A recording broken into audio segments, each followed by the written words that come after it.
there was a curiosity, like, for want of a better word, that at the time the railways were seen as, the wave of the future, the way the country could be stitched together, the way to move goods and people, and they were given extraordinary power. I do remember old Sunnyside. You remembered your outings to Sunnyside. There are these discontinuities and pacts with the devil that they had to execute in order to get the expressway built. When they were building the expressway, they start at the west end, and they don't really have a grand plan for building it right to the east edge of the city and what to do with it then. So that there was a lot of ad hocery going on in building the Gardiner in the first place.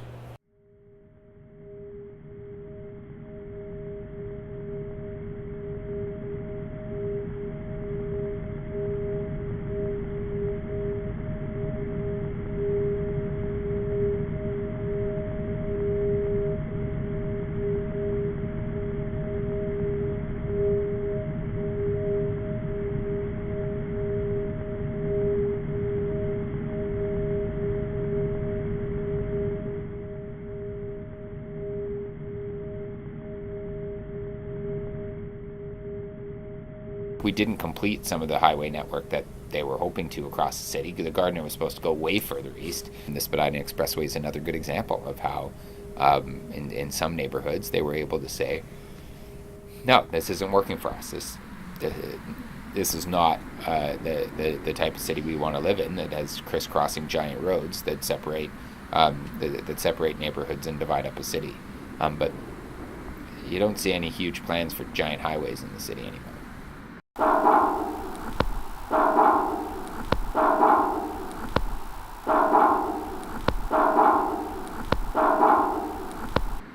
In fact, the debate goes back way further than this. If you go out there, there are remnants of the original ramps that were removed. My dad was a councillor when they were removed, and it must have been 30 years ago, at least 20 years ago, where everyone was saying you can't do this.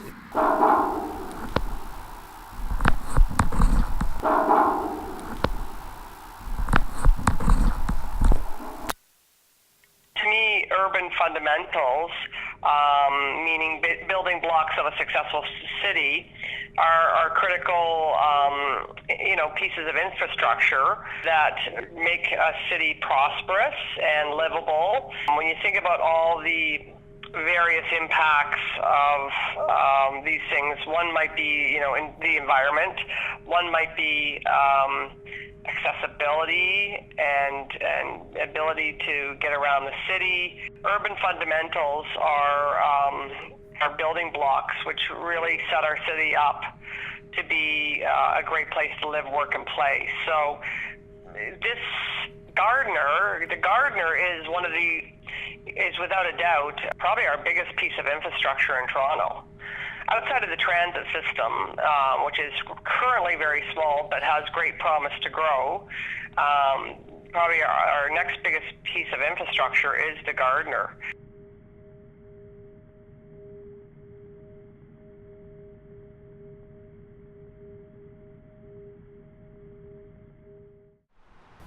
You're beholden to your residents, but even your residents don't agree, right? And so people elected you because presumably they trusted your judgment, or they trust your judgment. So you're going to get as much information as you can. And personally, I take all that information and then go with my gut instinct. And at the end of the day, I have to know that I can sleep at night with my decision. And it's deadly difficult, I'll tell you, because you always have someone angry at you.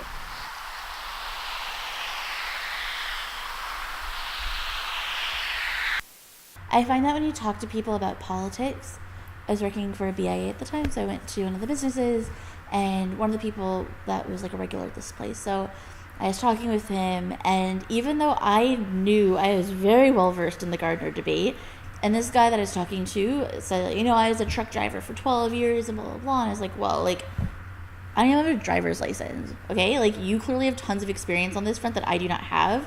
And I'm really glad to talk with you. But when he started talking about stuff, the things that he was saying, I was like, okay, some of the stuff you're saying, like, legit, I don't know if that's true or not. Again, it was an entirely emotional argument. It's cars. People get very emotional about cars. I don't believe large cities should be tearing down important infrastructure. And we've got a network, like a lot of American cities. They have the ring around the city. This is our network. When you tear it down, it's gone forever.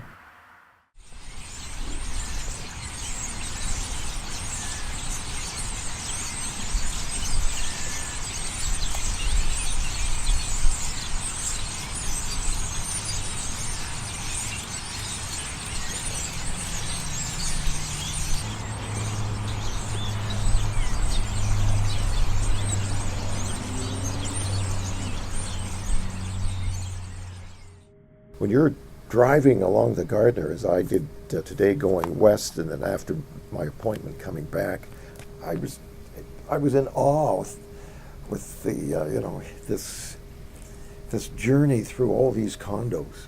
Am I living in a city? I am living in a city that's alive, growing.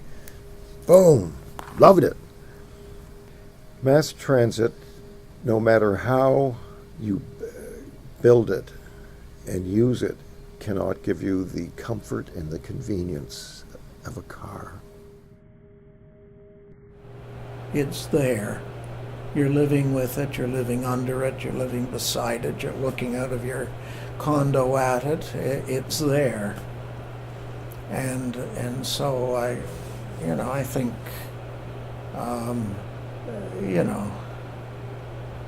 50 years from now, I think we're going to be still looking at the Gardner and maintaining it.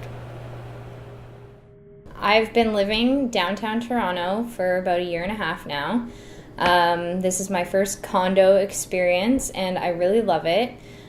My condo faces the Gardner, and I'm pretty much at eye level with it, which is interesting, because most condos down here are pretty tall, and you can get different views of the Gardner, and because I'm so very close, depending on what time of day it is, people can definitely see into my apartment, and it can be a little bit concerning when everybody can just see into your life.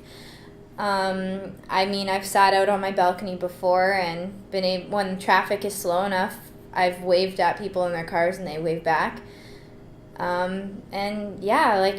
It's a little bit weird, but I got used to it really fast.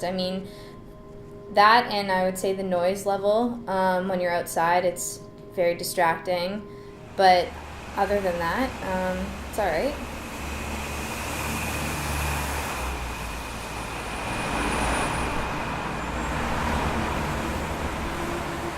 What do you think the Gardner will save for Canada at 150? Nothing. Okay. It's a piece of infrastructure. Yeah. It's a road. It's like a water pipe. It's an important piece of infrastructure. There were those who wanted to make, the Gardner a symbol of something else, like it, about what the city is and why we had to tear it down and all that sort of. That I think that was a campaign objective for them, but this is about a city. The fundamental concept of keeping a city moving. This place embodies everything that the city has been and will be. If you had to put your finger on one spot on the map that carries the entire DNA of the city over time, this would be it.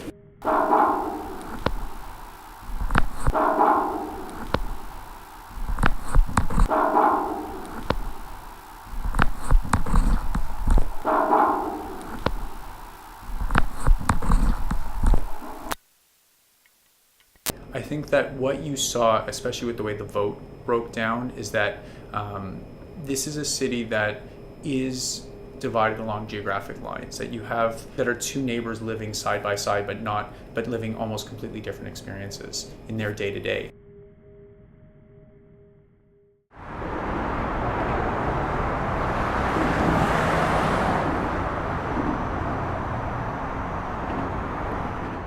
The Gardiner, in many ways, is a metaphor for a lot of our other infrastructure, where, in a city that has grown extremely quickly, that's become much more congested, that has more people, more going on, more livelihood. I mean, it's become such a vibrant, amazing place to be, and a powerful economy. And yet, on the money part, and on how you then allocate that money, that's been very challenging for this region.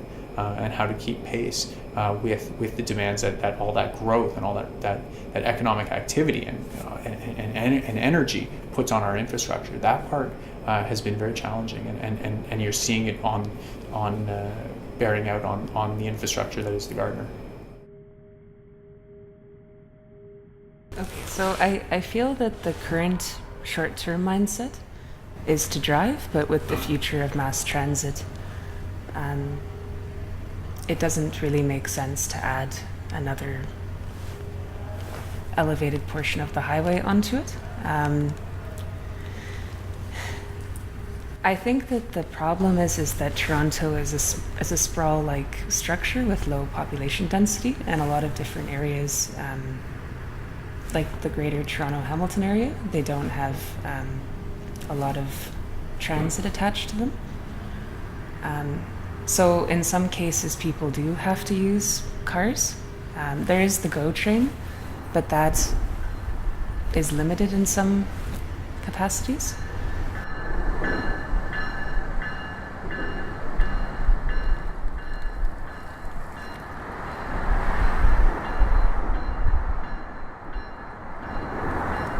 As a kid, my family would take the subway downtown. You would walk under the Gardiner to get to Harbourfront, and then take the ferry over to the island. And getting under the Gardiner was something to be endured, so you could get to another nice place. We spend far more on emergency services, fire, police, ambulance, and transportation, and far less on social services, human services, services to people.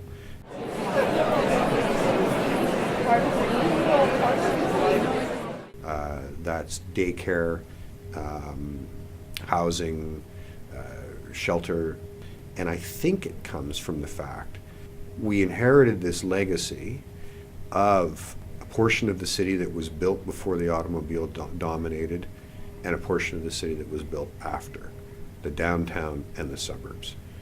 I think you can take the Gardiner debate as an exemplar of that continued emphasis on hard infrastructure services trumping social services in the city's political dynamic.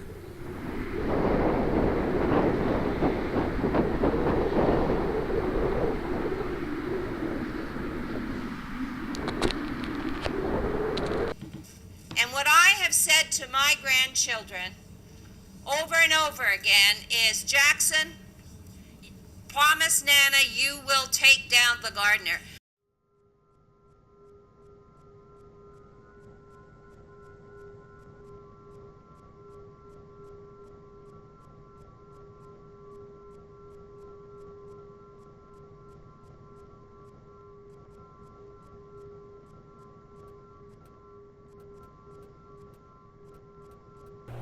It's dreaming in Technicolor to think we're ever going to take the Gardiner down in the foreseeable lifetime of anybody alive today.